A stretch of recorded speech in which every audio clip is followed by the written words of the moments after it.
हरे कृष्णा। तो बहुत बहुत स्वागत है आप सभी का हमारे आज के सेशन में, जिसमें हम चर्चा कर रहे हैं चैतन्य महाप्रभु के जीवन और शिक्षाओं को। और आज के सेशन में हम चर्चा करने वाले हैं श्री चैतन्य महाप्रभु का शिक्षामृत। जो 8 शिक्षाएं श्री चैतन्य महाप्रभु ने जो दी हैं, जो स्वयं उनके द्वारा रचित श्लोक हैं, उनको आज हम चर्चा करने वाले हैं।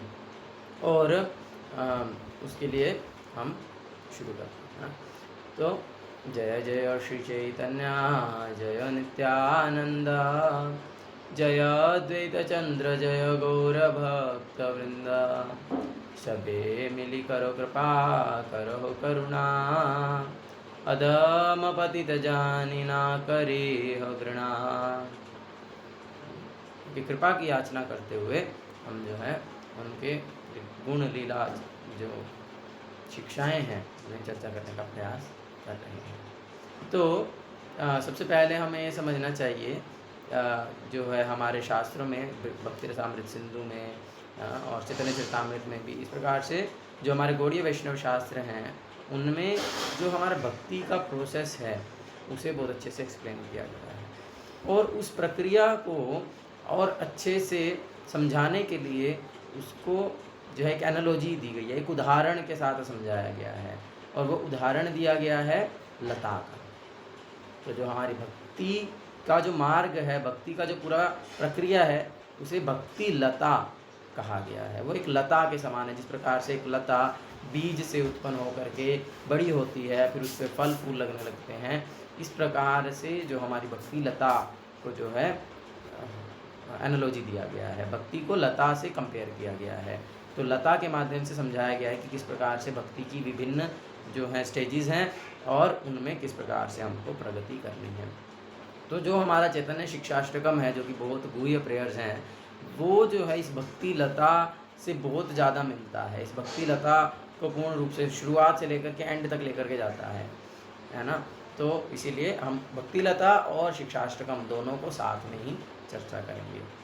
जैसे हमने पहले चर्चा किया था गुरु अष्टक, तो वहाँ पर हमने समझा था कि गुरु के ग्लोरिफिकेशन में जो 8 प्रेयर्स हैं, 8 प्रार्थनाएं हैं, वो गुरु अष्टक है। तो अष्टक का अर्थ है कि उसमें 8 प्रार्थनाएं होती हैं।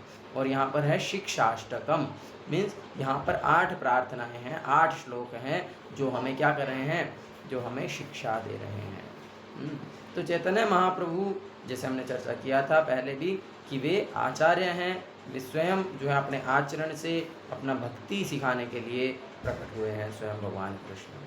तो जो इसीलिए वे बहुत ही आदर्श आचरण करके दिखा रहे हैं। तो इसीलिए जो चैतन्य महाप्रभु हैं, उन्होंने कोई भी ग्रंथ की रचना नहीं की है, उन्होंने कोई भी टीका नहीं लिखी है, उन्होंने किसी शास्त्र को एक्सप्लेन नहीं किया। क्योंकि अब अगर किसी भी आचार्य को प्रामाणिक आचार्य होना है तो उसे वेदांत सूत्र का भाष्य तो देना होगा। शंकराचार्य जी ने ये ट्रेंड बनाया। तो जो है चैतन्य महाप्रभु ने वेदांत सूत्र का भी अपना कोई भाष्य लिखा नहीं। चैतन्य महाप्रभु ने क्या कहा कि जो श्रीमद् भागवतम है, वो वेद व्यास जी की पर्सनल कमेंट्री है वेदांत सूत्र के ऊपर, तो मैं इसी को ही जो है प्रमाणिक स्वीकार करता हूँ। तो वास्तविकता में श्रीमद् भागवतम जो है, अगर आप देखेंगे तो उसके हर अध्याय के खत्म होने पर लिखा होता है इति भाष्यम ब्रह्मसूत्राणाम, कि ये जो है ये भाष्य है ब्रह्मसूत्र का। तो व्यासदेव जी ने जो श्रीमद् भागवतम है वो वास्तविकता में लिखा है ब्रह्मसूत्र या वेदांत सूत्र के भाष्य के रूप में। तो चैतन्य महाप्रभु ने उसे ही यथारूप में स्वीकार किया है। तो यहाँ पर चैतन्य महाप्रभु हमें ये शिक्षा देना चाह रहे हैं अपने आचरण से कि जो हमें कुछ नया बनाने की आवश्यकता नहीं है, हमें कुछ अपनी तरफ से नया लिखने की ज़रूरत नहीं है, नए नए भजन बनाने की ज़रूरत नहीं है, कुछ भी नया करने की आवश्यकता नहीं है। जो ऑलरेडी हमारे गुरु, हमारे आचार्यों, भगवान के द्वारा जो दिया गया है, उसे हमें यथारूप में एज इट इज़ बस स्वीकार कर लेना है, ये शिक्षा दे रहे हैं। तो इसीलिए चैतन्य महाप्रभु कुछ भी रचना नहीं किए, कोई श्लोक रचना नहीं किए, कुछ नहीं किए, कोई ग्रंथ लिखे नहीं, किसी का टीका लिखे नहीं, कुछ भी नहीं किया। लेकिन चैतन्य महाप्रभु ने एक बार 100 श्लोक लिखे थे, लेकिन उसके बाद उन्होंने उसे क्या किया, उसे गंगा जी में बहा दिया। नाव में जा रहे थे तो गंगा जी में इसको धूमिल कर दिया, उसको मिटा दिया। वो प्रकट नहीं किए, लिखे तो थे 100 श्लोक, लेकिन उन्हें प्रकट नहीं किया, उन्हें दिया नहीं संसार को। उसमें से भी बाद में भक्तों को 1-2 श्लोक मिला, तो वो है बहुत सुंदर सुंदर श्लोक हैं 1-2, गुरु महाराज बहुत बार उसका वर्णन करते हैं। तो फिर बाद में चैतन्य महाप्रभु ने 8 शिक्षाएं दी हैं। तो 8 श्लोक दिए हैं जिनकी रचना चैतन्य महाप्रभु ने स्वयं की है, इसलिए बहुत विशेष श्लोक हैं और इसे जो है शिक्षाष्टकम कहा जाता है। तो शिक्षाष्टकम में जो 8 श्लोक हैं उसमें से जो पहला श्लोक है वो क्या है, कैसे शुरू होता है चैतन्य शिक्षाष्टकम? चेतोदर्पण मार्जनम भव महादावाग्नि निर्वापणम श्रेय कैरव चंद्रिका वितरणम विद्यावधु जीवनम आनंदाम्बुधिवर्धनम प्रतिपदम पूर्णामृत स्वादनम सर्वात्म सनापनम परम विजयते श्री कृष्ण संकीर्तनम। प्रभु फोन आ रहा है।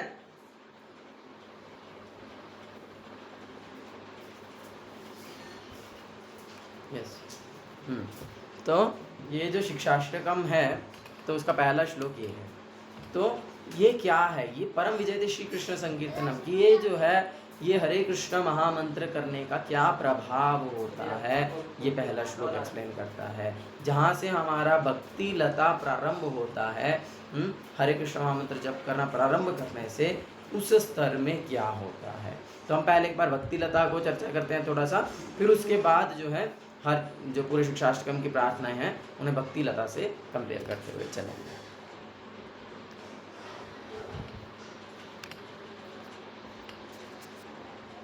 मेरी स्क्रीन अभी देख पा रहे होंगे आप।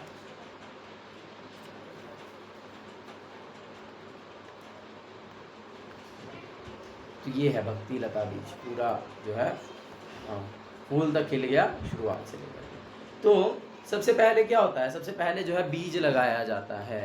कहाँ पर? खेत में, किसी मिट्टी वाली जगह में।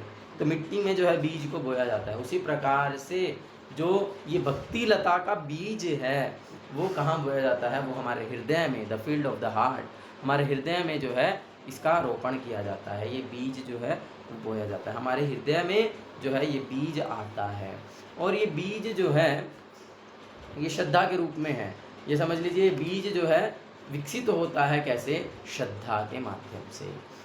बिल्कुल बिगिनिंग स्टेज श्रद्धा है कि जब हमें जो जीव है उसे श्रद्धा होती है, भगवान के प्रति श्रद्धा होती है, भगवान के भक्तों के प्रति श्रद्धा होती है।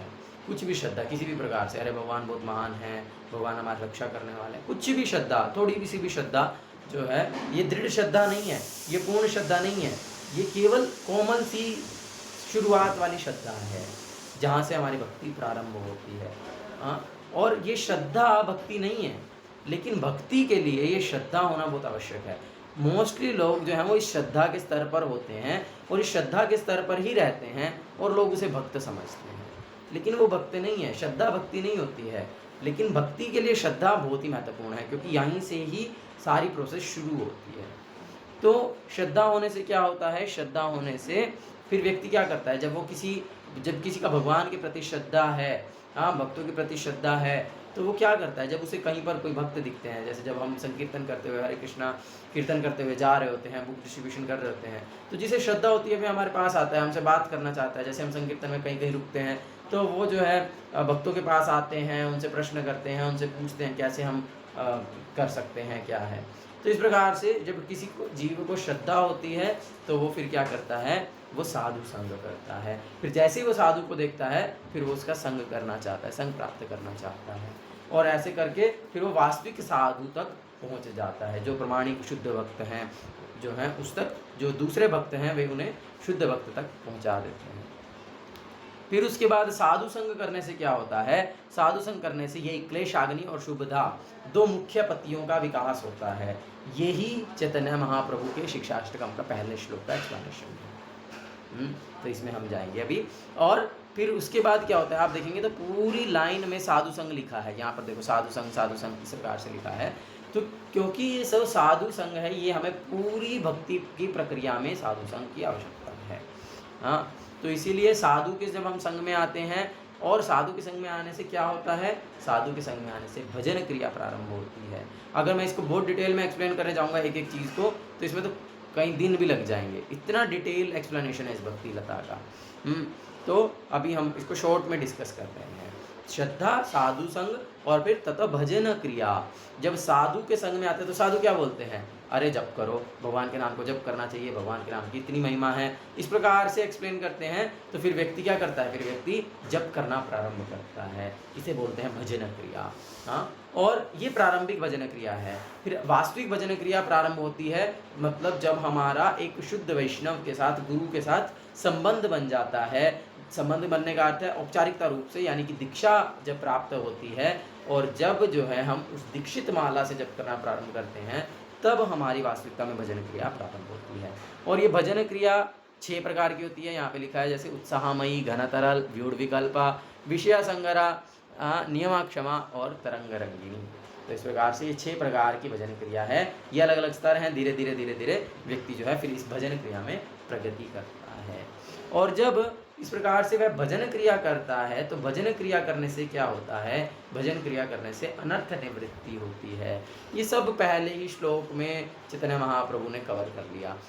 अनर्थ निवृत्ति होती है मतलब जो अनर्थ, अर्थ मतलब जो जिसका कुछ अर्थ है, और अनर्थ जिसका कुछ अर्थ नहीं है, जिसकी कोई आवश्यकता नहीं, जो फालतू चीज़ है। तो अनर्थ निवृत्ति, जो फालतू चीज़ है, जो जिसका कोई वास्तविक जो है हमारे जीवन में कोई लाभ नहीं है, जिसकी कोई आवश्यकता नहीं है, उन सब से व्यक्ति मुक्त हो जाता है।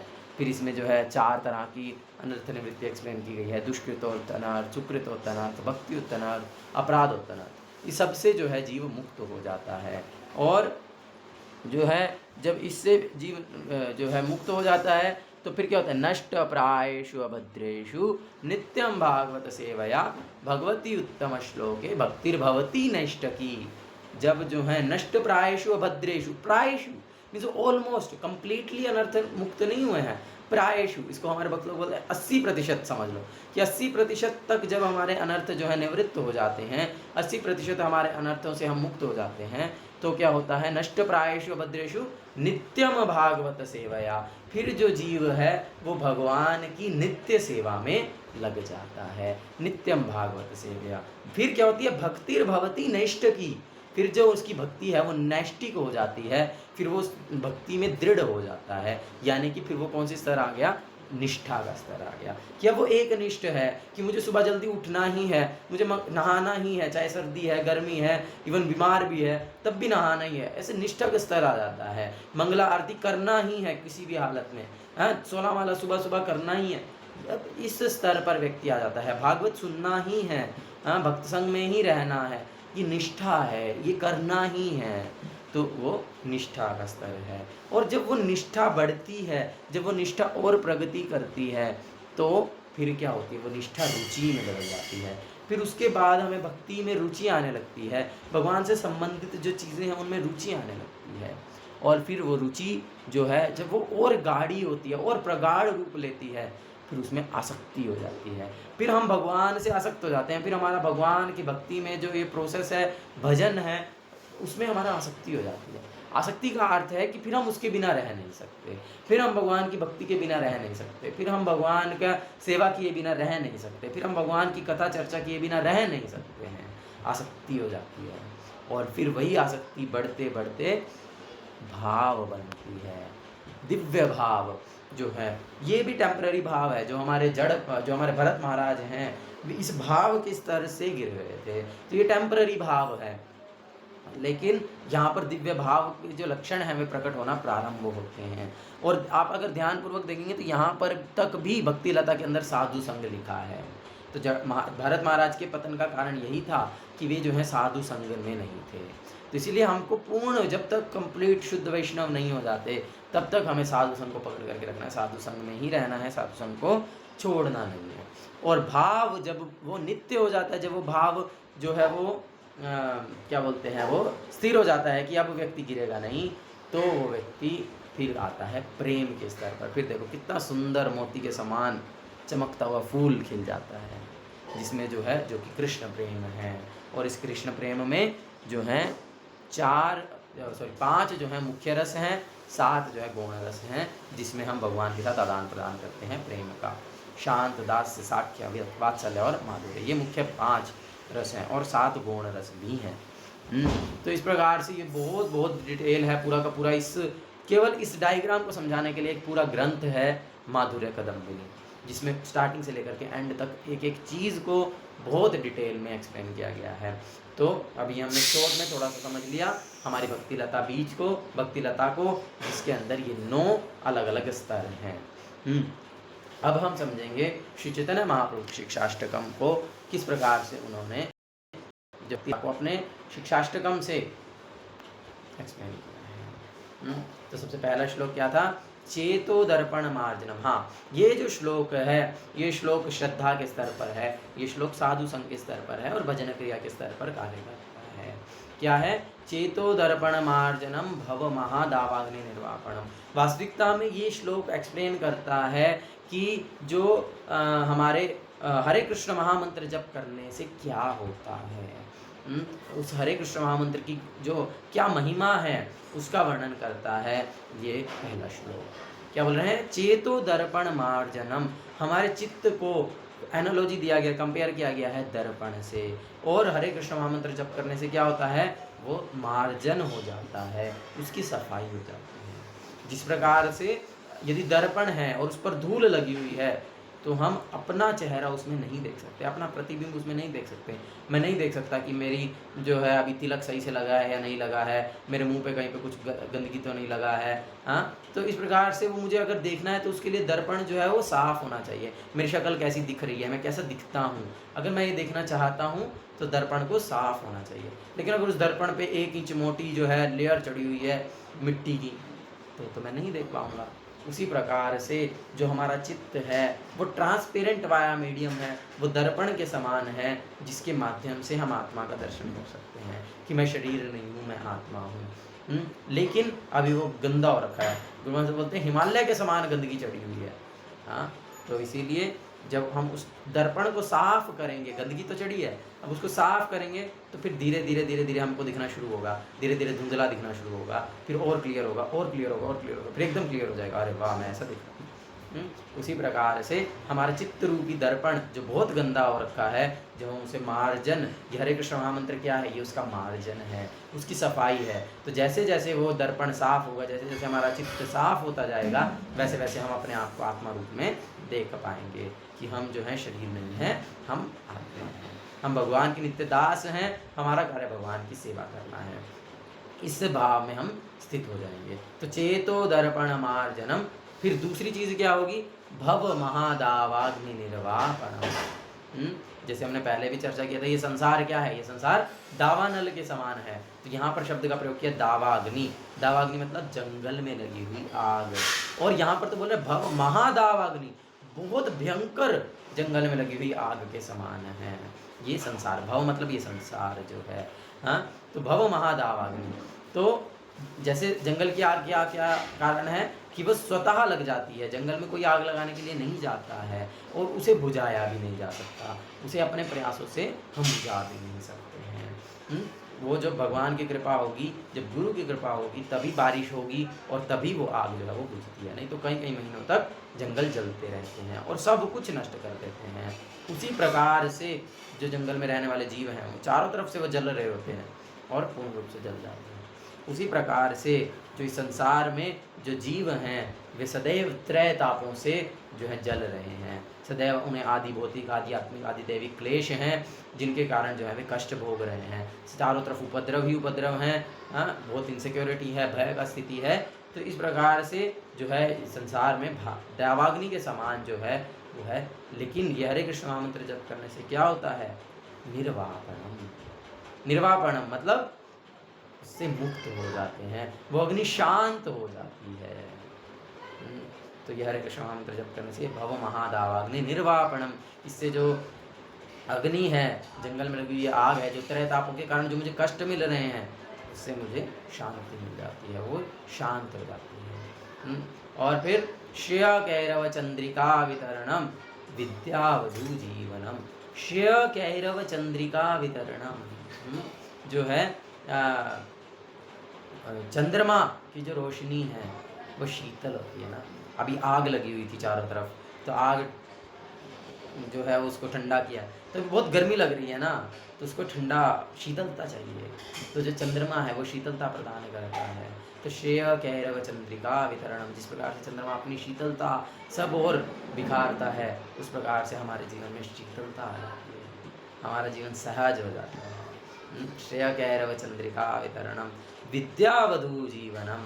हाँ, और जो है विद्या रूपी वधु का वो जीवन है, यानी कि ये भक्ति करने से जो स्वतः जो ज्ञान है वो हमारे अंदर प्रकाशित हो जाता है, ज्ञान और वैराग्य होता है ना, तो ज्ञान जो है वो स्वतः जो है प्रकाशित हो जाता है। विद्यावधु जीवनम, एक है विद्या, एक है अविद्या, बहुत सारी एक्सप्लेनेशंस हैं। तो एक है विद्या, एक है अविद्या। तो अविद्या क्या है? जो हम इस भौतिक संसार में जो भी ज्ञान ले रहे हैं, जो टेम्पररी नॉलेज है, टेम्पररी चीज़ों के बारे में नॉलेज है, ज्ञान है, उसे बोलते हैं अविद्या। और जो परमानेंट चीज़ के बारे में नॉलेज है, आत्मा के बारे में, भगवान के बारे में, हमारे भगवान से शाश्वत संबंध के बारे में, हाँ, भक्ति प्रोसेस के बारे में, तो ये क्या है? ये विद्या है। शास्त्रों का जो ज्ञान है वो विद्या है, आध्यात्मिक ज्ञान। तो इसीलिए विद्यावधु जीवनम, फिर जो है व्यक्ति का जीवन विद्यावधु, वो विद्या है, वो जो आध्यात्मिक ज्ञान है वो वही है, विद्यावधु जीवनम। फिर क्या होता है? आनंदाम्बुधि वर्धनम। आम्बुधि, आम्बुधि बोलते हैं समुद्र को। तो क्या है? आनंद का समुद्र जो है वो क्या होता है? वर्धनम, वो बढ़ता रहता है। जनरली हमें समुद्र का पता है, समुद्र की एक सीमा है, वो समुद्र उस सीमा तक आता है फिर पीछे चला जाता है, उसको सीमा को क्रॉस नहीं करता है, सीमा तक ही रहता है। और जो है हम देखेंगे तो उसकी एक लेफ्ट सीमा है, एक राइट सीमा है, एक, चाहे वो बहुत दूर है, सीमा तो है, एक तट तो है और कुछ गहराई भी है। हम माप नहीं पाए हैं वो अलग बात है, लेकिन उस समुद्र तट का, उस समुद्र का गहराई भी है, उसके तट भी हैं। तो उसी प्रकार, लेकिन ये जो आनंदाम्बुधि है, जो आनंद का सागर है, जो उस वक्त उस व्यक्ति के, उस भक्त के जीवन में आ जाता है, जो हरे कृष्ण महामंत्र को जप कर रहा है, तो क्या है? आनंदाम्बुधि वर्धनम, वो सदैव बढ़ता रहता है, मतलब उसकी कोई सीमा नहीं है, वो असीम है, वो नीचे भी बढ़ता रहता है, साइडों में भी बढ़ता रहता है, वो जो है पूर्ण रूप से हमेशा जो है वो आनंद जो है वो व्यक्ति के जीवन में, भक्त के जीवन में बढ़ता ही रहता है, बढ़ता ही रहता है, बढ़ता ही रहता है। आनंदम बुद्धिवर्धनम। फिर क्या है? प्रतिपदम पूर्णामृता स्वादनम। प्रतिपदम, हर पग पग पर जो है वो क्या करता है? वो व्यक्ति, वो भक्त पूर्णामृता स्वादनम, अमृत का स्वादन करता है, जो है शुभदा लक्षण बोलते हैं सबको, अगर हम कब एक साथ बोलते हैं, जो माधुर्य कदमनी में एक्सप्लेन किया, शुभदा है, सब शुभ शुभ होने लगता है। तो उसे हर समय, हर क्षण जो है अपने जीवन में एक नया रस, एक अमृत का आस्वादन वो कर रहा है, इस प्रकार से अनुभव होता है। पूर्णामृता स्वादनम सर्वात्मा सनापनम परम विजयते श्री कृष्ण संकीर्तनम। ऐसे जो श्री कृष्ण संकीर्तन है उसकी जय हो। तो ये बड़ा ही सुंदर जो है हरे कृष्ण महामंत्र की जो महिमा का जो है यहाँ पर गान किया गया है। और ये होता है जब हम साधु श्रद्धा करके, साधु संग करके और भजन क्रिया प्रारंभ करते हैं, तब हमें ये सारे लक्षण अपने जीवन में दिखने लगते हैं, है ना। और फिर अगला श्लोक क्या है? वो भजन क्रिया के बारे में है कि नाम नामकारी बहुधा निज सर्वशक्ति तत्रार्पिता नियमिता स्मरणेन कालः एतादृशी तव कृपा भगवन् ममापि दुर्दैव मीदृशमिहा जनीनानुराग। क्या बोल रहे हैं कि नाम नामकारी बहुधा निज सर्वशक्ति, कि भगवान ने अपनी सारी शक्ति अपने नाम में डाल दी है। नाम नामकारी बहुधा निज सर्वशक्ति तत्रार्पिता, इसीलिए नियमित स्मरणेन कालः, हमेशा जो है इसका स्मरण करना चाहिए, हमेशा जो है ये हरे कृष्ण महामंत्र को जप करना चाहिए, क्योंकि हरे कृष्ण महामंत्र स्वयं भगवान कृष्ण से, राधा कृष्ण से अभिन्न है। इसलिए सदैव हमें हर क्षण समय काल परिस्थिति का विचार किए बिना कि अरे अभी तो मैं नहाया नहीं, या अभी तो रात हो गई है, कोई समय काल परिस्थिति कुछ भी सोचने की आवश्यकता नहीं है।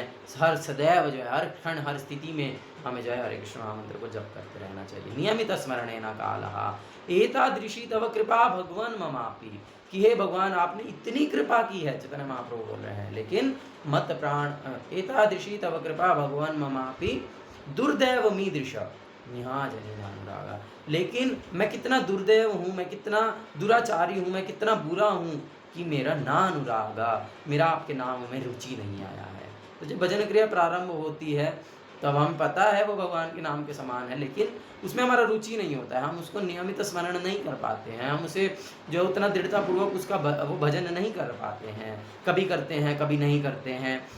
किसी दिन 16 माला कर लिया, किसी दिन 2 भी नहीं किया, ऐसा करके कभी कभी ऊपर नीचे चलता रहता है। क्यों? क्योंकि अभी अनुराग उत्पन्न नहीं हुआ।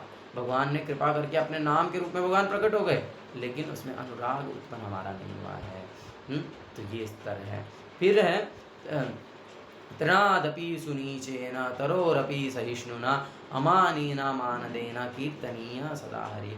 फिर वो जो नियमित स्मरण है, सदैव कीर्तन करने का जो स्तर है, फिर वो आता है धीरे धीरे। जब वो भजन क्रिया करते उसमें फिर अनुराग आने लगता है, और जो है फिर सदैव कीर्तनीय सदा हरि, सदैव जो है भगवान के स्मरण में, कीर्तन में, जो है जप करने में व्यक्ति लगा रहता है। वो कैसे आता है? जब व्यक्ति क्या हो जाता है तृणादपि सुनीचेना। जब व्यक्ति तृण मतलब तिनके के समान, तृणादपि तृण से भी अधिक, सुनीचेना जो है हम्बल विनम्र होता है। तो व्यक्ति जो है भजन करते करते जो है तृणके के समान विनम्र होना चाहिए। फिर जो है तरोरपि सहिष्णुना। अच्छा, तिनका क्या है? तिनका खड़ा है, आप जाकर के उस पर पैर रख दो, वो खड़ा नहीं रहेगा। ऐसा नहीं आपके पैर में घुस जाएगा कांटे की तरह। कांटा ऐसे खड़ा रहता है ना, आप पैर रखोगे तो कांटा पैर में घुस जाएगा, लेकिन तिनका क्या करेगा? तिनका झुक जाएगा। तो इस प्रकार से विनम्र होना चाहिए कि ये नहीं मेरा ईगो है, मैं ऐसा हूँ, मैं वैसा हूँ, मैं ऐसा ही करूँगा। इस प्रकार से नहीं, जो है वो तिनके के समान विनम्र होना का अर्थ है कि अगर कोई हमको जो है दबाना भी चाह रहा है तो हम दब जाएंगे, ठीक है भैया तुम कर लो।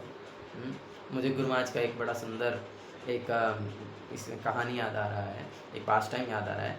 एक बार प्रभुपाद के साथ गुरु महाराज लंदन में थे, और जो है प्रभुपाद गुरु महाराज को कुकिंग करने के लिए कहे, क्योंकि गुरु महाराज बंगाली हैं, प्रभुपाद भी बंगाली हैं। तो जो बंगाली जिस प्रकार की बंगाली आइटम्स को बना सकता है, बंगाली डिशेस को बना सकता है, दूसरा व्यक्ति नहीं भी बना सकता। तो प्रभुपाद गुरु महाराज को बोले कि तुम जो है मेरे लिए कुछ कुकिंग करो, कुछ बंगाली डिशेस बनाओ। और तो गुरु महाराज गए रसोई में, लेकिन रसोई में प्रभुपाद जी के दूसरे शिष्य कुकिंग कर रहे थे, ऑलरेडी सेवा कर रहे थे। तो उन्होंने जो है आकर के वहाँ पर कहा कि प्रभुपाद जी ने मुझे कहा है कि आज जो है मैं प्रभुपाद के लिए कुकिंग करूँ। तो जो दूसरे भक्त थे उन्होंने कहा कि नहीं, हम ही कुकिंग करेंगे, मेरा सेवा है, मैं करूँगा, तुम नहीं करोगे, तुम जाओ यहाँ से, तुमको रसोई में आने की ज़रूरत नहीं। तो इस प्रकार से, तो ऐसा नहीं कि गुरु महाराज फिर वहाँ पे अड़ गए, नहीं मेरे को तो प्रभुपाद ने बोला है, मेरे गुरु की आज्ञा है, मैं करूँगा ही नहीं। प्रभुपाद गुरु महाराज बोले ठीक है आप, और गुरु महाराज चुपचाप चले गए। फिर गुरु महाराज जो है शाम को प्रभुपाद को दूध भोग लगा करके गरम दूध और पूरी खिलाए।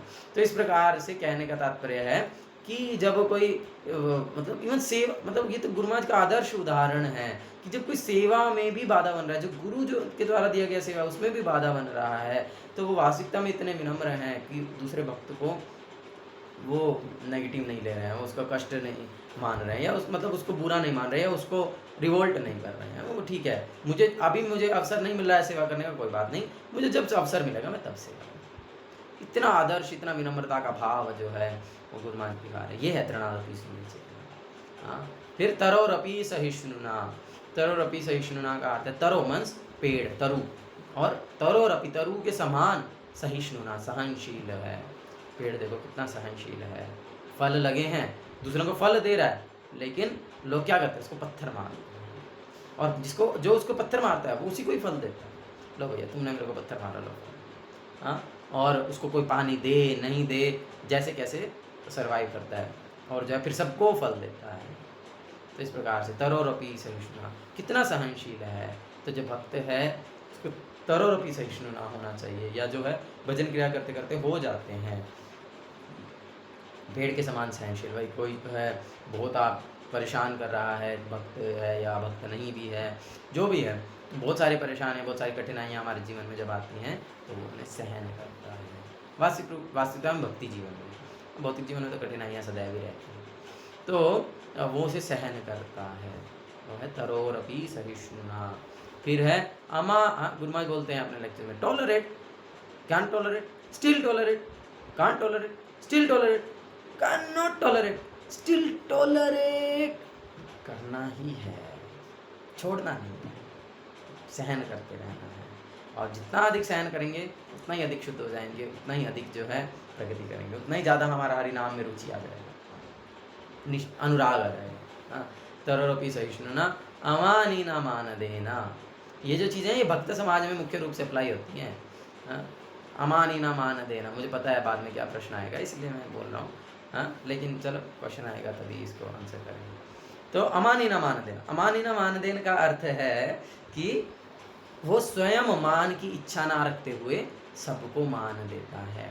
अमानीना मान देना, सबको मान देता है। ऐसा नहीं कि खुद भी मान की इच्छा नहीं रखता और किसी को मान भी नहीं देता, नहीं, सबको मान देता है, सबका सम्मान करता है, लेकिन अपने सम्मान की इच्छा नहीं रखता है। तो जब ये गुण होते हैं तो व्यक्ति जो है, जिस व्यक्ति में ये गुण है वो कीर्तनीय सदाहरि, वो पूर्ण रूप से जो है कीर्तन कर सकता है, वो सदैव कीर्तन कर सकता है, वो कंटिन्यूसली कीर्तन में लगा रहता है। तो समय हो गया, तो आज हम यहीं तक की चर्चा करेंगे। आगे की प्रोसेस को हम कल चर्चा करेंगे कि इसके बाद अनर्थ निवृत्ति के स्तर में क्या होता है और बाकी की चीज़ें हम कल चर्चा करेंगे। ये भजन क्रिया तक का स्तर है। यहाँ पर 3 श्लोक हमने चर्चा किए हैं, आगे कल 4थे श्लोक से 8वें श्लोक तक जाएंगे।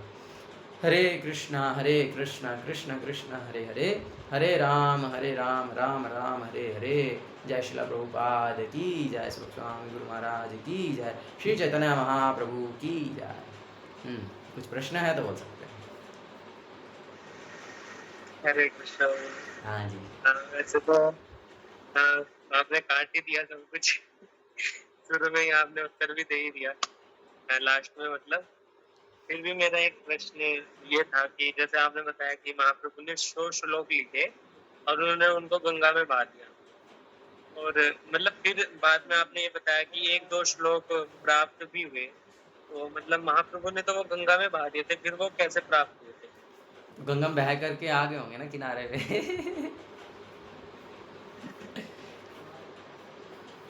ये तो पता नहीं कैसे प्राप्त हुए, लेकिन प्राप्त हुए हैं। एक श्लोक है वो गुरु महाराज बहुत कोट करते हैं, मेरे माइंड में नहीं है, फिर बताऊंगा देख कर। और प्रभु मुझे मतलब थोड़ा ये हाँ याद आ गया, वैराग्य विद्या निज भक्ति योगा, इस प्रकार से करके श्लोक है। वैराग्य विद्या, जो ये चैतन्य महाप्रभु का जो धारा है ये वैराग्य विद्या है। हाँ, निज भक्ति योग, अपने भक्ति योग से चैतन्य महाप्रभु ने वैराग्य विद्या सिखाया है। अब उसके लिए चाहे वो व्यक्ति गृहस्थ आश्रम में है या वानप्रस्थ आश्रम में है, संन्यास आश्रम में है, ब्रह्मचारी आश्रम में है, लेकिन ही मस्ट बी वैरागी। महाप्रभु भक्तगण वैराग्य प्रधान, जहाँ देखी तुष्ट होइले गौर भगवान। तो महाप्रभु के जो भक्त हैं मोस्टली सब ग्रस्त हैं, लेकिन सब वैराग्य प्रधान हैं, सब जो है पूर्ण रूप से वैरागी हैं। तो ये बहुत सुंदर श्लोक है, बहुत ऐसी डीप नॉलेज था, बहुत डीप नॉलेज है। पर प्रभु एक प्रश्न ये भी था कि प्रभुपाद अपनी बुक्स में एक्सप्लेन किए थे कि मैं किसी भक्त से सुना था कि उसमें प्रभुपाद लिख रहे हैं कि जब आप शुरू में भक्ति करते हो तो आपको बहुत आनंद की प्राप्ति होगी, तो और बाद में आपको कष्ट का अनुभव होगा, मतलब जब आपको कष्ट दिया जाएगा तो वास्तविक भक्ति तो तब शुरू होगी। अभी तो फिलहाल मेरा तो कुछ नहीं पता कैसे चलता है, पर फिर ये जो प्रभुपाद लिख रहे हैं कि कष्ट का अनुभव होगा, तो मतलब ये क्या है कि मतलब ये कष्ट आध्यात्मिक कष्ट कौन है। से? हाँ, ये कष्ट आध्यात्मिक कष्ट है। तुम्हार सेवाए दुख होए अत सेवते परम सुख। अब बाहरी दृष्टि से अगर हम देखेंगे तो वो व्यक्ति कष्ट में है, लेकिन वास्तविकता में वो व्यक्ति कष्ट में नहीं है, कष्ट वो कर रहा है। अब आप ही समझिए, आप ही देखिए, हर व्यक्ति एक जगह पे रहना चाहता है कि मेरा एक कमरा हो, उसमें मेरा एक बेड हो, उसके साथ अटैच बाथरूम हो, मेरा एक पढ़ने की जगह हो। सबको ऐसा चाहिए ना, वो बड़ा कंफर्टेबल सा सिचुएशन है, एक माइंड सेट है, भैया मुझे इधर से उठना है, इधर नहाना है, इधर बैठ के पढ़ना है, इधर ये काम करना है, इधर ये करना है, तो पूरा सेट है। ये मेरा खाने की जगह है, ये मेरा रहने की जगह है, ये मेरे कपड़े रखने की जगह है। लेकिन और हमने ये प्रैक्टिकली अनुभव किया है, बहुत सारे लोग जब इस बात को सुनते हैं कि हम जो है एक जगह पे 3 जगह, जब मैं संकीर्तन में था हम लोग बात करते थे कि हम 3 जगह से 3 दिन से ज़्यादा या हफ्ते से ज़्यादा कहीं पे एक जगह पे रुकते नहीं हैं। हमारा एक गाड़ी है, उसी में ही हमारा सारा सामान है, एक बैग है, उसी में ही हमारा सारा पर्सनल सामान है, उसी को लेकर के हम एक शहर से दूसरे शहर से तीसरे शहर से चौथे शहर घूमते रहते हैं, जहाँ पे ना कोई रहने की जगह है, ना वो खाने का, क्या होगा क्या नहीं होगा पता नहीं। तो लोग मतलब कैसे आप कर लेते हैं ऐसा? हाँ, मतलब क्या ये कष्ट नहीं है? तो संसार में नॉर्मल लोगों के लिए देखने के लिए बहुत कष्ट है, और भक्त लोग स्वतः इन कष्टों को स्वीकार करते हैं। गुरु महाराज को देख लो, 86 वर्ष की आयु में जो है अभी भी इतने देश विदेश का भ्रमण कर रहे हैं। हाँ, उनका भी तो वही केवल 2 सूटकेस में सारा सामान को पैक करके जो है एक देश से दूसरे देश से तीसरे देश जा रहे हैं। हमेशा एक नया जगह रहने का, एक नया, तो उसमें बैलेंस करना, उसमें एडजस्ट करना हर जगह पर, और कहीं पर वो बहुत अच्छा भी होता है और कहीं पर वो कैसा भी होता है। गुरु महाराज कभी कोई कंप्लेंट नहीं करते हैं। हाँ, गुरु महाराज जो हैं बहुत इस्कॉन जुहू के आलीशान महल जैसे घर में भी रहते हैं, और हमारे यहाँ पे करनाल के गांव रिंडल के एक छोटे से कमरे में भी गुरु महाराज उतनी आनंद से रहते हैं। या इवन हमने तो गुरु महाराज के बारे में सुना है, गुरु महाराज इंडोनेशिया या बांग्लादेश में किस तरह से रहे हैं। एक छोटा सा कमरा है, उसमें केवल एक बेड लग सकता है, उतनी जगह है, उसमें कोई गद्दा भी नहीं है। उस पर गुरु महाराज सो रहे हैं, और सेक्रेटरी बस बीच में चलने की जगह है, वहाँ पे सेक्रेटरी लेटा हुआ है, जगह ही नहीं है। और शौच के लिए तो खुले में जाना है। ऐसी स्थितियों में भी रहे हैं। तो बाहरी दृष्टि से तो कष्ट है नहीं है, लेकिन वास्तविकता में कोई कष्ट नहीं है, तो स्वतः इसको स्वीकार किए हैं। और जितनी भी सेवाएं, ये तो उदाहरण है, इस प्रकार से जितनी भी भगवान की सेवाएं हैं कि उसमें कष्ट नहीं है, बहुत कष्ट करना पड़ता है। गैलन्स ऑफ ब्लड, प्रभुपाद बोलते हैं कि एक किसी व्यक्ति को भक्त बनाने के लिए गैलन्स ऑफ ब्लड जो है वो खपाना पड़ता है। हमने देखा है भक्तों को किस प्रकार से 11-11, 12-12 बजे तक भी कई बार हमने देखा है कि अब जो जिनको प्रचार किया जा रहा है वो लोग पूरा दिन काम करते हैं, जॉब में हैं, बिजनेस में हैं, दिन में व्यस्त हैं, तो उनको शाम को ही समय मिलता है, तो शाम को ही आएंगे। अब शाम को आएंगे तो चर्चा करते करते, बातें करते करते, उनको समझाते समझाते, हमारे भक्तों को हमने देखा है 11-11, 12-12 बजे, 1-1 बजे तक भी उनको साथ डील करते हुए देखा है। अब वो तो क्या है, वो तो जा करके आराम से सो जाएंगे 1 बजे और उठेंगे आराम से 9-10 बजे, लेकिन उनको तो वही 4 बजे जब मंगला आरती करना है। तो इतना कष्ट किया। गुरु महाराज खुद बांग्लादेश में जब प्रोग्राम किया करते थे, तो गुरु महाराज अब वहाँ पर भी शाम के ही प्रोग्राम होते थे, और गुरु महाराज बताते हैं कि कई बार जो है प्रोग्राम चलते चलते रात के 2 बज जाते थे। मतलब सुबह जो है समझ लो 7-8 बजे शाम को प्रोग्राम शुरू हुआ, अगले दिन का 2 बज गया, और क्योंकि वो प्रचारक हैं, मुख्य प्रचारक हैं, गुरु महाराज तो उधर जाकर के प्रचार कर रहे हैं, तो उनको 2 बजे तक रात को पूरा रात जागना पड़ता था। फिर उसके बाद ये नहीं कि चलो ठीक है आप सो जाते हैं, नहीं, अब तो 2 बज गया, तो अब क्या करना है, अब तो जब का समय आ गया, तो अगले दिन का जप करते थे, मंगला आरती करते थे, फिर अगले दिन की सेवा, मुश्किल से 1-2 घंटा सोने को मिलता। तो इतना कष्ट किए हैं आचार्य लोग, इतना कष्ट किए हैं भक्त लोग, करते हैं और स्वतः करते हैं, अपनी इच्छा से करते हैं कि हाँ मैं कष्ट करूँगा। क्यों? क्योंकि तुम्हार सेवाए दुख होए यत सेवते परम सुख। कि भगवान की सेवा करने में जो कष्ट है, वास्तविकता में वो परम सुख, वो परम आनंद देने वाला है, वो वास्तविक आनंद देने वाला है। प्रभुपाद, हम प्रभुपाद के उदाहरण से देख सकते हैं। प्रभुपाद 70 साल की उम्र में जो है कितना कष्ट किए हैं। कुछ नहीं है, धन नहीं है, कोई लोग नहीं है, लेकिन कितना कष्ट करके कितना उन हिप्पियों को बहुत लंबा हो जाएगा, नहीं तो प्रभुपाद के बारे में तो चर्चा करेंगे तो कोई अंत ही नहीं है। किस प्रकार से पानी के जहाज में जा रहे हैं, सी सिकनेस होने के बाद भी 2 हार्ट अटैक आ गया, फिर भी पीछे नहीं हट रहे हैं, वहाँ पर जाकर के हिप्पी ने अटैक कर दिया, क्या नहीं हुआ। कितना कष्ट है। उन कितने लोगों को प्रभुपाद अपने हाथों से बना करके खिलाते थे, अकेले सामान लाना है, बनाना है, खिलाना है, सफाई करना है, लेक्चर देना है, कीर्तन करना है, क्या नहीं करते थे। और क्या उम्र, 70 प्लस। तो कष्ट नहीं है क्या? तो कष्ट है। तो प्रभुपाद हमको कष्टों से मुक्त होने के लिए नहीं बोले हैं, प्रभुपाद बोले आध्यात्मिक कष्ट करना है, spiritual anxiety. We have to take spiritual anxiety, we don't have to be free from anxiety, we have to take spiritual anxiety. हमको भगवान के लिए चिंता लेनी है, भगवान के लिए कष्ट करना है।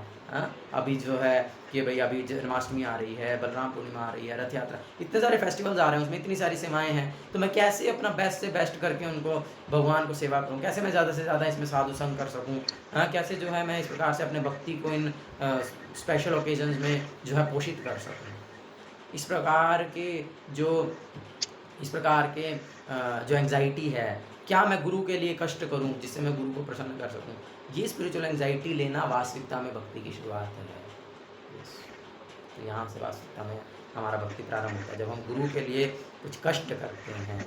कष्ट करिले कृष्ण मिले, ऐसे थोड़ी बोलते हैं, कष्ट करेंगे तो कृष्ण मिलेंगे। तो वास्तविकता में तो यही है, वास्तविकता में भक्ति तो यही है, कष्ट करना, स्वेच्छा से, स्वेच्छा से, अपनी इच्छा से कष्ट करना। अब अपने घर को छोड़ करके कहीं पर रहना, हाँ, माता पिता जिनसे हमारा इतना आसक्ति है, घर वालों से जितना आसक्ति है, उनको छोड़ करके जो है आश्रम में रहना, क्या इसमें कष्ट नहीं है? हाँ, आजीवन ब्रह्मचर्य का पालन करना, क्या इसमें कष्ट नहीं है? तो इस प्रकार से कष्ट ही कष्ट हैं, लेकिन वही बात है, तुम्हारे सेवाए दुख हो यत सेवते परम सुख, यही परम सुख है। अब आप संकीर्तन वालों को बोलो कि भाई आप जो हैं, आपको हम मंदिर बना के देते हैं, सारा फैसिलिटी देते हैं, आप मंदिर में रहिए, वो 10 दिन भी नहीं रहेंगे। जब यहाँ पर आते तो 5 दिन भी रहने में बोर हो जाते हैं, बोलते हैं हम बोर हो रहे हैं।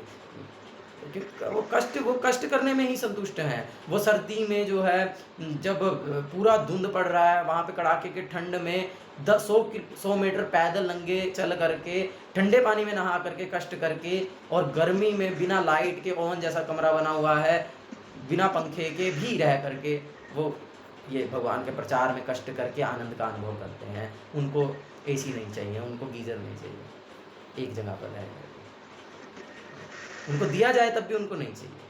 ये इसमें आनंद नहीं है। आनंद है वो कष्ट करने में आनंद है, वो सेवा करने में आनंद